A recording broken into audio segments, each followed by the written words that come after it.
Good morning. I am nothing like the teacher I was 6 years ago.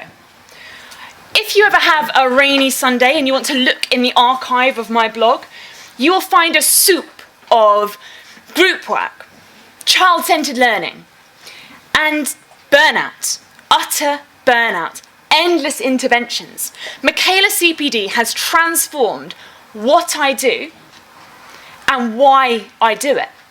There are 3 parts to CPD at Michaela. 1, we watch each other teach. 2, we talk about the content as a department, what we teach. And 3, we discuss as a whole staff the mindset of what it takes to be a Michaela teacher. CPD is a massive challenge in schools. Often, it is focused on your craft, so what you do in the lesson, regardless, irrespective of the subject you're teaching.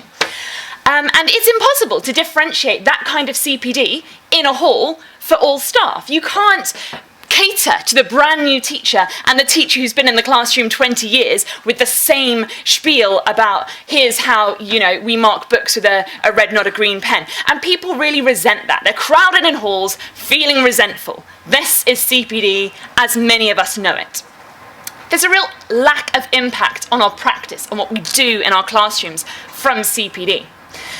And especially horrifying for me is this new trend of breakfast CPD sessions where, you've got your teachers there clutching a mug of coffee, crusty croissant in one hand, just shaking, wishing they could be anywhere other than that hellish breakfast CPD session. I don't know who thought of them, but whoever thought that you could convey, an improvement to practice in 5 minutes has really got to do some serious thinking about themselves. And the thing is, we know what works to develop teachers. Because I would say most people in this room have had somebody, like a mentor, to guide their practice. Somebody who told you, this is how to do things. If you didn't have that, and I'm sorry if you didn't, because I had an amazing mentor who massively changed the way I taught in the early years. If you didn't have that, you went into people's classrooms, you saw what they were doing, and you thought, I'm going to copy that. I can do that as well. And we also know the thing that really helps to develop teachers is a really strong and cohesive whole school system.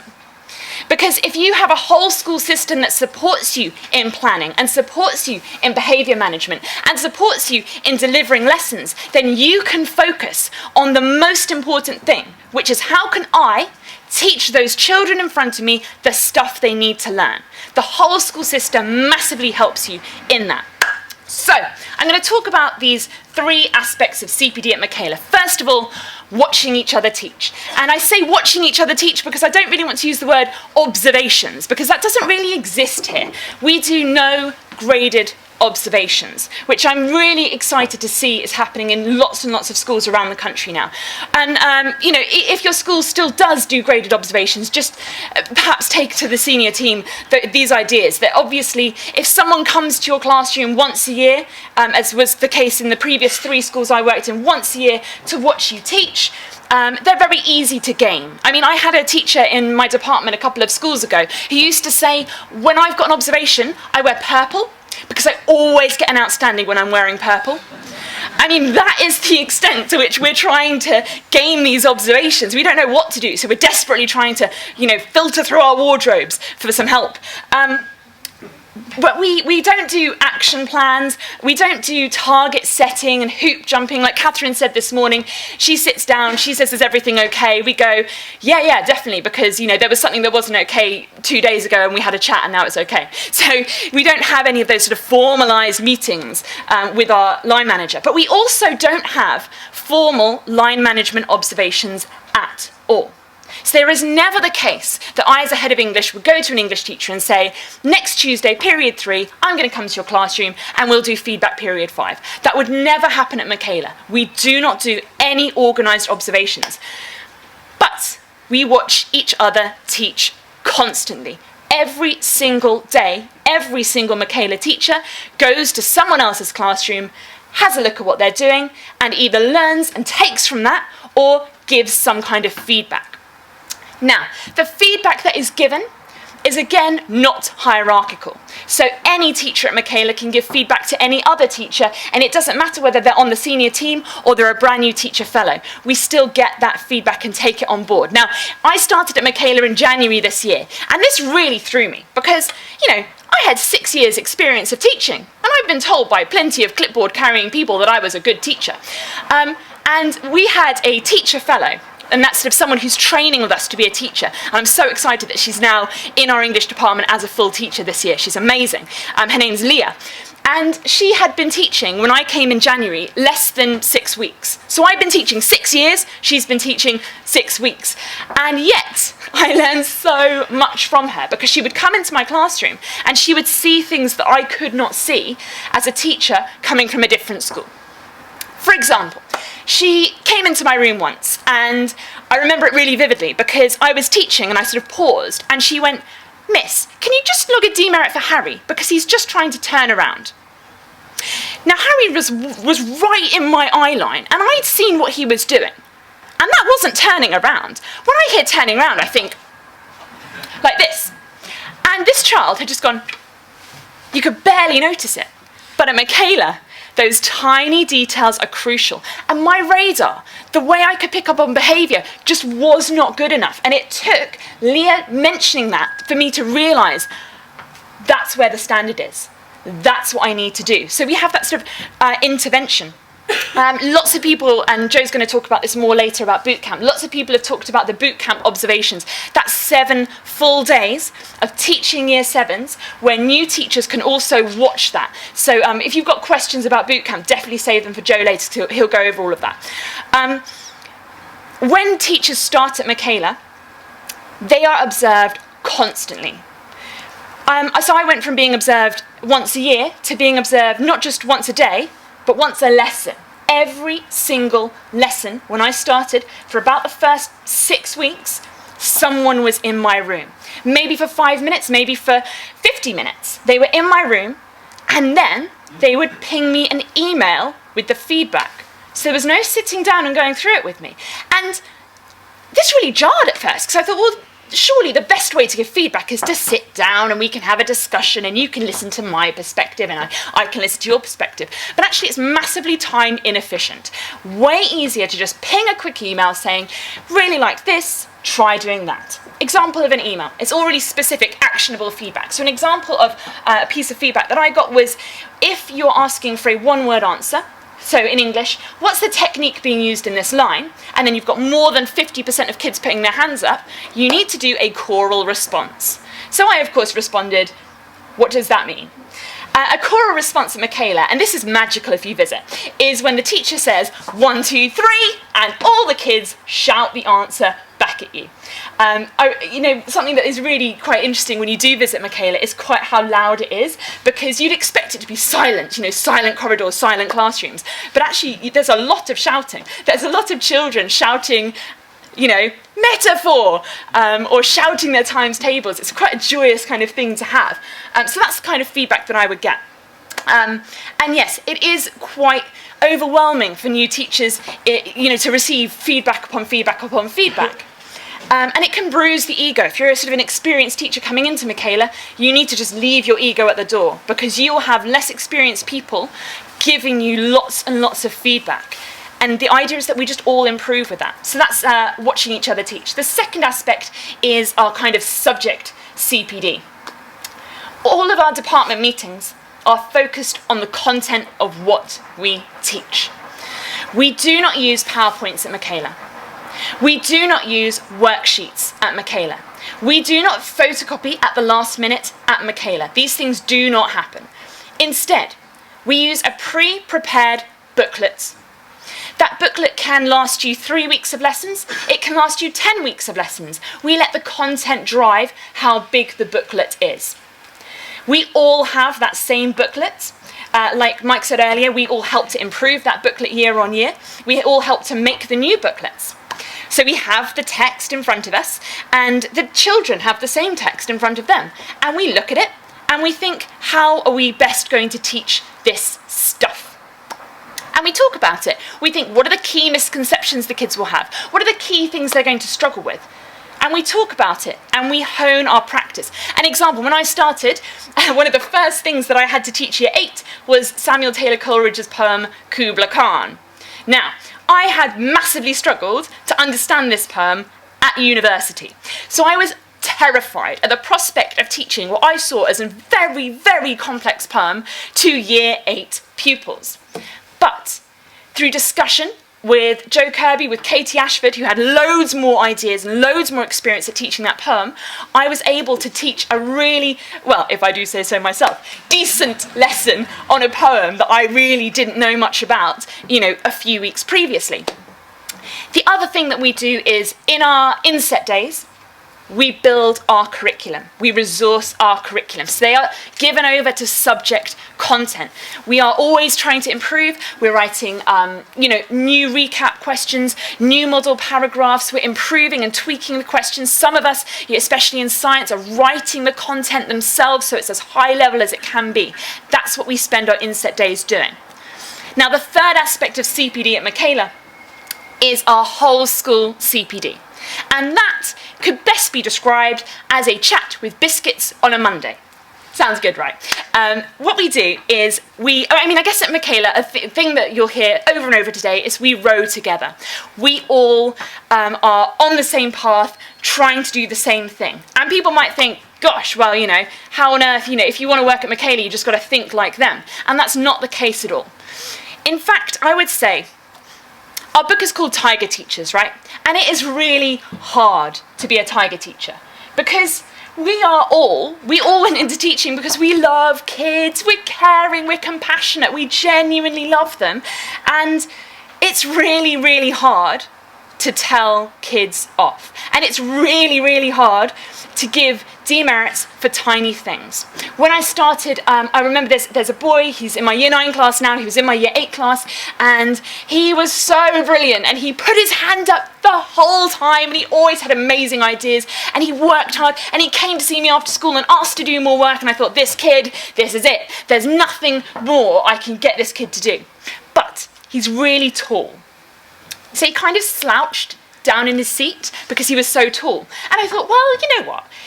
It's a small thing. He's doing everything else. So I would give demerits to other kids for slouching, but I thought I'm going to leave him because he's doing everything else I want him to do. Bad choice. Because when he realised that I would not pick him up for slouching as other teachers were, he stopped being that perfect, wonderful pupil, and he started pushing it. Now, Michaela, kids pushing it, does look pretty different to our other schools, I've got to confess. So he would, for example, drop his pen on the floor and pretend it was an accident. I mean, horrifying, horrifying. And no, you're not picking up that pen. You can write in a green pen for the rest of the lesson. So I gave him the demerit. And the way that I got around this, the way that me as the caring, compassionate person who loves children got around it, is I said in my head, do I love him enough to give him a demerit? You've got to change your mindset at Michaela, because having high standards is not cruel. It is kind. It is kind to hold children to higher standards, because when you hold children to higher standards, they raise their standards. So in our CPD on Monday, we talk about these issues. We talk about things that people are going to find difficult when they come to Michaela. Early September, most new teachers are saying, how do I give demerits for tiny things? I don't want to give demerits for tiny things. How do I do it? So we read Amy Chua's Battle Hymn of the Tiger Mother. We read it. We talk about it. We talk about our struggle to become the teachers we want to be. We read Jonathan Haidt's The Righteous Mind, where he gives us a different perspective, a different way of looking at morality itself. We read blogs by teachers who work at Michaela. We read lots of blogs by lots of you who are sitting here today who don't work at Michaela. We read them and we discuss them as a whole staff. And we focus on trying to align. Because Michaela is not a school for mavericks. You can't just say, I'm going to shut my door and do my own thing. I'm going to have the kids dancing on tables. It'll be glorious. That's not how we roll. We've got to all get in line so we're all rowing together. Rowing with a boat as far as we can, as fast as we can, to get the kids the future we know they deserve. So, those are the 3 aspects of CPD at Michaela. Observing teachers, talking about the subject content, and discussing our mindset as a whole staff. And I believe I can take questions now. Yes? The Monday sessions, do they follow a specific topic per week? Does someone lead them? Yes. Prepare for them? Yes, so, yeah. Okay, so the Monday sessions, do we have a specific topic? So what happens with the Monday sessions is a number of us, and pretty much everyone in Michaela, we ping emails to each other saying, have you seen this article? What an interesting book. And then people read the books, and we either do the whole book. If it's short, we do the whole article. If it's short, or we abridge the book, so people are reading key pages out of the book. And we all read that same article or excerpt, so that we are all ready to discuss it. And although there is a bit of a sequence, like we've got topics we know we want to cover, we know we want to cover behaviour, we know we want to cover knowledge, although we've got those topics, we're kind of flexible because, you know, sometimes things happen, someone publishes a book and we think, look, we've got to just get that into the sequence because this is brilliant, it's going to be amazing. So it's very flexible. Yeah. Any other questions about CPD? Got one here, Joe. Super. What happens when the children leave school and they no longer get demerits? Won't they push the limits? So I think that's okay, will children push the limits when they no longer get demerits? I think that this kind of speaks to the heart of what we do, which is that there are different paradigms and different moralities in the world. And we at Michaela recognise that the Western paradigm, the way that we view children in the West, at this moment in time, is not representative of the wider history or the wider world. That we have not always thought about children in the way that we want them to be free and, you know, free spirits who can run around and choose as they wish. We've not always thought about children like that. One of the great books that we look at is a book called The Path, and it's about Chinese wisdom. And what that book does is it opens up this idea of the authenticity paradigm that we are in the West. In the West, we love the idea of being your true self. Be true to yourself, we say to people. Let it all out. Talk about your problems. Share them. And that's not necessarily the only way. In fact, it's definitely not the only way. But we might think, because we're in this paradigm, this is the only way to think. However, there's another way to think, which is that the systems you put in place support you to be the person you end up being. Great example from The Path is the word thank you. So, anyone got kids? Anyone got kids? Raise your hand if you've got some kids. Well done. Hardest job in the world, hands down. So, when you first have your little tiny child and, you know, they're grabbing things off strangers or grandma, and you say thank you, and the kid goes, thank you. Do they mean it? Definitely not. They don't know what they're saying. They're just parroting what you say to them. Maybe 6 months goes on, and you say, they grab the thing, and you say, what's the magic word? And they go, thank you. And that's a system we teach them. They don't mean it. But they then get in the habit. So then you're in the habit. I mean, I remember, you know, Christmas holidays spent writing letters to relatives I hadn't seen for 10 years, saying thank you, and I found it really boring and tiresome, and I wasn't genuinely grateful at all. Very ungrateful, I was. But eventually, this is the key thing, because when all of you say thank you now, with the exception of the lovely child who's just walked in, when all of you say thank you now, you mean it. You thank your colleagues, you mean it from the heart, from your heart, from the bottom of your heart, you mean it when you say thank you. And it's a part, what we see at Michaela is that the system of demerit is a part of the journey to get them to be that person, to be genuinely grateful, to be genuinely in control of their own actions. Something that always astonishes me is that kids in year 7 at Michaela are not as good as kids in year 9. And I remember someone came for an interview recently and they said, oh, it's really good you've given me a year 7 class because they're really easy. And I said, well, actually, my year 7 class are really tricky because they're in really bad habits. So I have to give loads of demerits to them because they're slouching, because, you know, they're not tracking, because they forget and they whisper. Whereas the year 9s are in such good habits now. And yes, they still have demerits. And yes, they still have detentions. But they are further along on that journey, and I think that's quite unique. I don't think there's another school that I've heard of where the kids get better as they go up the school, is what I would say. Yes? I've got a question. question. You mentioned that you don't have PowerPoints, and I absolutely love that you don't use PowerPoints. I have to say, far too much goes on in my school. I'm just interested in your rationale behind that and the reason why you don't have any PowerPoints. Yeah, we absolutely hate technology. We really do. We really hate it. Oh yes, sorry, why don't we don't have PowerPoints? What's the thinking behind it? We've sort of gone from a school that had in the first year tablets that every child would use to complete multiple choice quizzes on. We've gone from that to pure paper and pen because, listen, if you use a PowerPoint, at some point in your life, it will make your life an absolute disaster. In one school I worked in, the senior team said what you have to have is you have to have the do now on the board as the kids walk in. And you also have to do a register every single lesson. And I thought, oh, that seems okay, I can handle that. Except that I was moving around rooms and my remote did not work on the board of the room that I was in. So to do the register and to have the do now on the board was a practical impossibility, right? Because I couldn't freeze the board. And so I said this, I was like, well, what can I do about this? And the answer was, what you need to do, every time you teach in that room, 6 times a week, every time you teach in that room, you need to print that first slide of your PowerPoint out and give it to every child as they walk in. And and for me, I just think PowerPoint, it overcomplicates what is actually a very simple thing. PowerPoint massively overcomplicates. You can't rely on it. I mean, at one point we were doing a poem that kind of was based on a picture, on a painting, really early on. And so I wanted to put the painting on the board so the kids would understand that the poem was about the painting.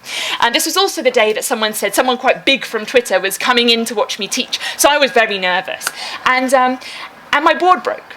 As all of your boards will have broken at some point, or will break in the future, it's going to happen. My board broke, and I thought, well, how am I going to teach this poem? Because they need to see the picture. And this very important visitor comes into my room, I'm feeling already awful, and I just tried to explain the picture to the kids, and you know what? They got the poem, and it was fine. I taught the same lesson that afternoon to another Year 7 class, same ability, to another Year 7 class, and my board was fixed. And I had the picture on the board, and that lesson was worse. Let me tell you why that lesson was worse, because the children were massively distracted by the big picture on the board. They were asking me questions about the picture that were in no way connected to the text that we needed to learn. So actually, that PowerPoint had made the learning in my room worse. And I think that's the reality. I think that's what happens. It's a distraction. You don't want kids looking at the board over there. You want them looking at the text or looking at you, the teacher, in my view. Joe, 2 more questions. Let me just add to that, which is also the workload point, right? Oh, yeah. The workload is crazy with PowerPoint, right? Everybody's in there. Let me put a little picture there. Let me add this. I'm going to change this slide and delete this. And you're all spending hours and hours and hours making these crazy PowerPoints. When you've got your resources, those resources will last for all time. And each teacher can keep using them. And every school that I've worked in is now thinking about consistency. How can we get consistency across lessons? Well, let me tell you, if you're using PowerPoints, you won't get consistency. Because like Catherine says, people will add to the PowerPoints. You'll go into the shared area and it will be, lesson 1, point A, B, with people's initials beside it. You won't ever get consistency with PowerPoint. So 2 that might be quite quick, Joe. Do subjects work cross-curricularly when producing workbooks? And how do you have time to watch each other so much? Are your timetables lighter than a normal school? Ooh, okay. So do we work cross-curricularly? Yeah, we do. When it makes sense. So, for example, history and English work really closely together because if we're teaching Antigone to Year 7. It's helpful for us to know, have you got to, what knowledge can I presuppose that you've already taught in history? So yeah, we talk to each other about that, where it's relevant. We would never say, come on French, talk to maths and get something going there. That just wouldn't happen at Michaela. But yeah, where it makes sense, we do. And how do we have time to watch each other teach? What I would say there, we do not... Take the mic. Yes. We don't hire teaching assistants. It saves a huge amount of money. We don't need an extra person in the room trying to quieten down half the class and trying to get so-and-so on board because they are all on board and they're all focused. It's one of the things anyone who's visited will notice, that when they're in the classroom, all eyes are on the teacher, all pens are down.